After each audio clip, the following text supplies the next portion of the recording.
प्यारे छात्रों, online class में आपका स्वागत है।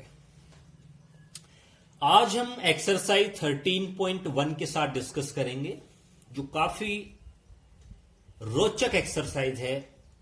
दैनिक जीवन में ऐसे बहुत सारे उदाहरण हमें देखने को मिलते हैं, जिन्हें अगर हम सुने और फिर उनका हम प्रैक्टिकल करें तो वास्तव में हमें एक ऐसे तथ्यों का सामना करना पड़ता है जो हमें चौंका देते हैं। प्यारे छात्रों, ये एक्सरसाइज 13.3 भी ठीक उसी तरीके से एक रूल पर रिलेटेड है जैसे एक्सरसाइज 13.1 और 13.2 थी। यहां भी एक विशेष टॉपिक पर एक पूरी एक्सरसाइज को समझाया जाएगा।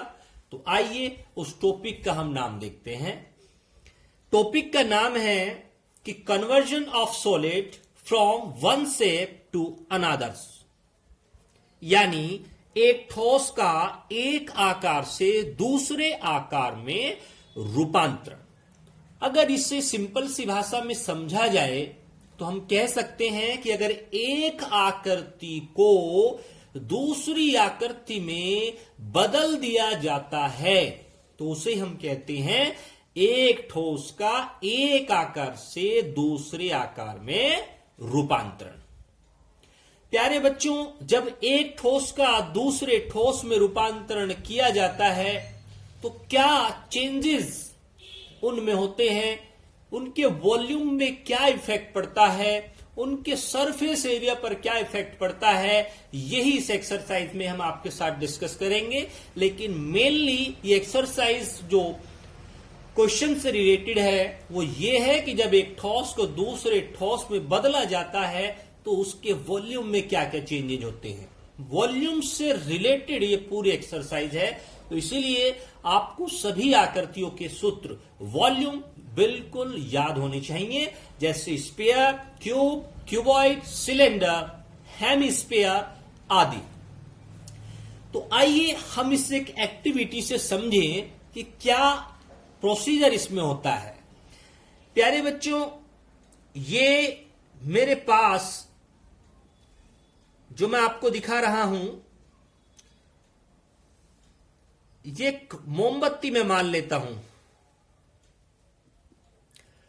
अब इस मोमबत्ती को मैंने पिघला दिया और मैंने क्या किया, और पिघला करके मैंने इस मोमबत्ती के साइज को ऐसा बना दिया, ऐसा। पहले ये मोमबत्ती इस शेप में थी, अब ये मोमबत्ती इस शेप में आ जाती है, तो क्या चेंजेस इसके वॉल्यूम में होता है। प्यारे छात्रों, आप सोचिए कि क्या चेंजेस इसके वॉल्यूम में होता है। तो बच्चों, मैं आपको बता दूं कि इसके वॉल्यूम में कोई चेंजिंग नहीं होती है। दोनों का वॉल्यूम क्या रहता है, सेम। क्यों सेम रहता है? सेम इसलिए रहता है कि ये हमारे पास एक मोमबत्ती थी और जिस धातु से ये बनी थी उसी को हमने पिघालने के बाद इसे इस शेप में ला दिया, यानी जो धातु इसमें प्रयोग की गई वही धातु हमने इसमें प्रयोग की। तो दोनों का वेट, द्रव्यमान, दोनों का वॉल्यूम क्या हो गया, बराबर। भाई मान लो कि आपके पास एक इस तरीके से बर्तन है, ये आइसक्रीम से कंप्लीटली भरा हुआ है। फिलहाल ये बर्तन जो है वो बेलन की तरह है और आपने इस बर्तन से छोटी छोटी आइसक्रीम भरनी स्टार्ट कर दी इस तरीके से।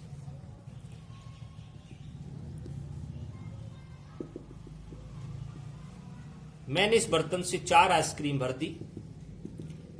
अब इस कंडीशन में क्या होगा, जब हमने इसमें से सारी निकाली आइसक्रीम, इन 4 छोटी आइसक्रीम जिनका शेप, आकार शंकु आकार की तरह का है, उनमें मैंने इनको डाल दिया।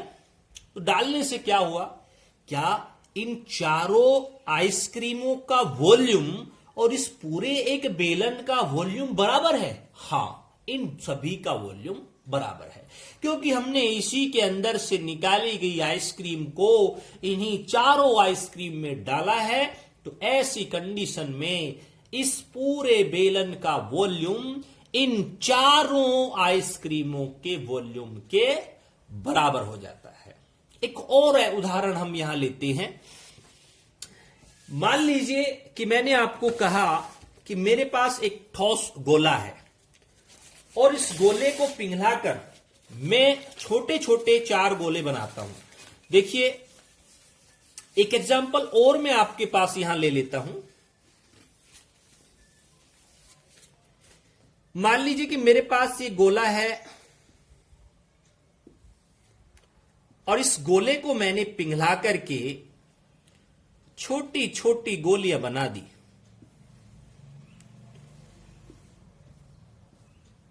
इस तरीके से मैंने छोटी छोटी 3 गोलियों को बनाया। तो ऐसी कंडीशन में क्या हो सकता है, क्या इन तीनों का वॉल्यूम इस पूरे गोले के वॉल्यूम के बराबर है? हां, इन तीनों छोटी छोटी गोलियों का वॉल्यूम इस पूरे गोले के वॉल्यूम के बराबर है। क्यों बराबर है? क्योंकि इसी से निकाली गई धातु से हमने ये 3 गोलियां बनाई है। तो इसका वॉल्यूम और इसका वॉल्यूम क्या होगा? बराबर होगा। प्यारे छात्रों, आपको अच्छे से समझ आ गया होगा, अच्छे से आपने क्लियर कर लिया होगा कि रूल इस एक्सरसाइज में यही है कि conversion of solid from one shape to another, यानी एक ठोस का एक आकार से दूसरे आकार में रूपांतरण, यानी जब एक आकृति को दूसरी आकृति में तब्दील किया जाता है, बदला जाता है, तो ऐसी स्थिति में दोनों का वॉल्यूम बराबर हो जाता है। यही नियम आपको इस एक्सरसाइज में याद रखना है कि जब एक आकृति को दूसरी आकृति में बदला जाता है तो दोनों का आयतन क्या हो जाता है? बराबर। अभी मैंने आपको बहुत सारे एग्जाम्पल यहां बताए हैं। तो ऐसी कंडीशन में इन दोनों का वॉल्यूम क्या हो जाता है? बराबर हो जाता है। यही आपको समझना है। तो आइए बच्चों, इसी रूल से रिलेटेड हम अपनी एक्सरसाइज 13.3 का एक क्वेश्चन आपको करके दिखाते हैं। फिर आपको कल क्वेश्चन नंबर 2 ही आपको करके दिखाना है। केवल एक क्वेश्चन आपको करके दिखाना है, क्योंकि 3 क्वेश्चन बहुत इंपॉर्टेंट है, वो मैं आपको खुद बताऊंगा। तो चलिए, आप सभी अपने मैथ में क्वेश्चन नंबर 1 देखिए। 13.3 का क्वेश्चन नंबर 1 जो रिलेटेड एक्सरसाइज है, एक ठोस का एक आकार से दूसरे आकार में रूपांतरण। और हमने जाना कि इस एक्सरसाइज में एक ही रूल काम में आएगा, और वो क्या है कि जब एक ठोस को दूसरे ठोस में बदला जाता है तो दोनों का आयतन बराबर हो जाता है। तो आइए बच्चों, हम पहला क्वेश्चन करते हैं। मैं आपको पढ़ के दिखा रहा हूं। त्रिज्या 4.2 सेंटीमीटर वाले धातु के एक गोले को पिघलाकर त्रिज्या 6 सेंटीमीटर वाले एक बेलन के रूप में ढाला जाता है। बेलन की ऊंचाई ज्ञात कीजिए।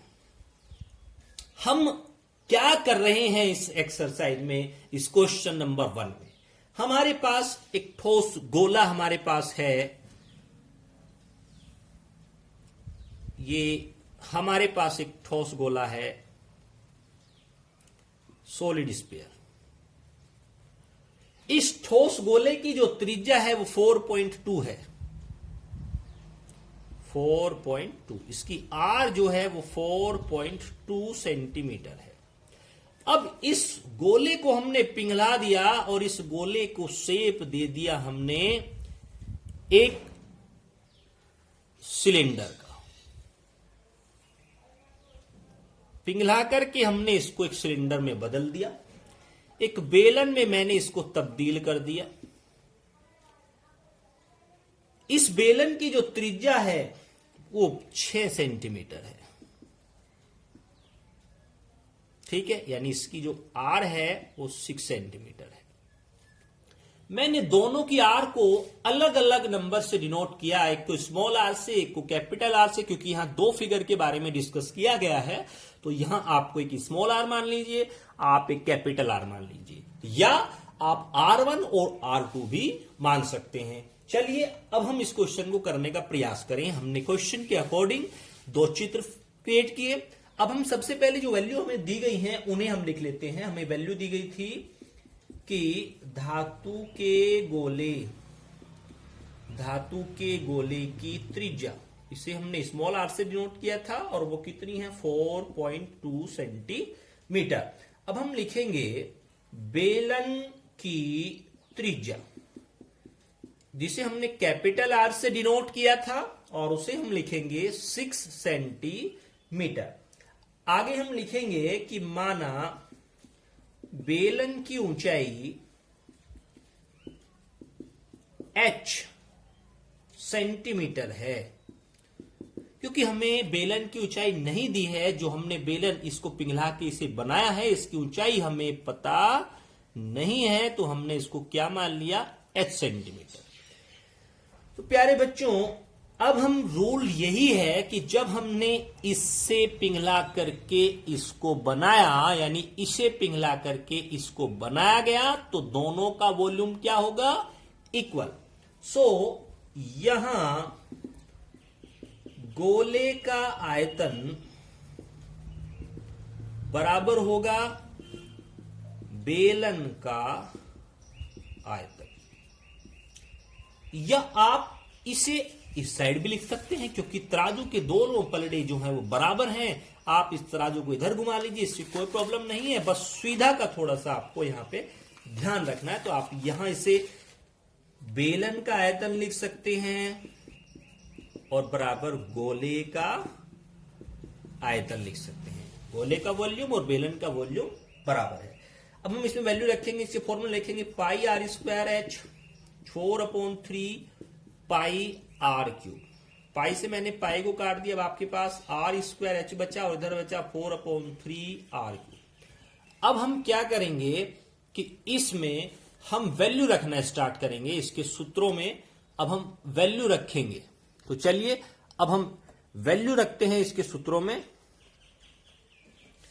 यहां मैं वैल्यू रखूंगा तो मुझे मिलेगा आर इसकी वैल्यू कितनी है 6 × 6 मल्टीप्लाई हाइट का मुझे पता नहीं है 4/3 मल्टीप्लाई आर क्यूब कितना है 4.2 मैंने रख दिया।